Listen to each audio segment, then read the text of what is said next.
Մեթյու Հենրի, ամենօրյա ընթերցանություն, օր հուլիսի 10։ Ամբարիշտը պիտի տեսնի և բարկանա, պիտի կրճտացնի իր ատամները և հալվի, պիտի կորչի ամբարիշտների ցանկությունը։ Սաղմոս 112 գլուխ 10 խոսք։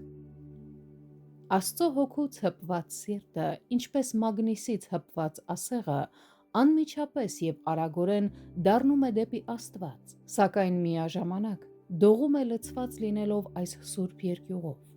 Օրհնություններ են պահված հավատարիմների և նրանց զավակների համար, և նրանց շնորհվում են ճշմարիտ հարստություններ, ինչպես նաև այս աշխարհի բարիքներից այնքան, որքան օգտակար է նրանց։ Տառապանքի և փորձության ամենախավար ժամերին հույսի և խաղաղության լույսը կծագի նրանց ներսում, և ժամանակին հասած օգնությունը սուգը կվերածի ուրախության։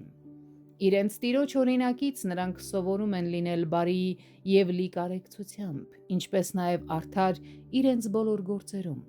Նրանք խոհեմություն են գործադրում, որպեսզի առատաձեռն լինեն այնպիսի կերպով, որն ամենից հավանական է բարիք գործելու։ Նախանձն ու զրպարտությունը կարող են մի ժամանակ ծածկել նրանց իսկական նկարագիրը, սակայն նրանք կմնան հավիտենական հիշատակության մեջ։ Նրանք կարիք չունեն վախենալու վատ լուրերից, բարի մարդը հաստատուն հոգի ունի։ Ճշմարիտ հավատացյալների ջանքն է իրենց միտքը հաստատ պահել Աստծո վրա և այդպիսով այն խաղաղ ու անխռով պահպանել։ Աստված նրանց խոստացել է թե դրա հիմքը և թե դրա համար անհրաժեշտ շնորհը։ Տիրոջը վստահելը սիրտը հաստատելու լավագույն և ամենահուսալի ճանապարհն է։ Մարդու սիրտը չի կարող լիակատար բավարարություն գտնել որևէ տեղ բացի Աստծո ճշմարտությունից, և հենց այնտեղ է, որ նա ամուր հենարան է գտնում։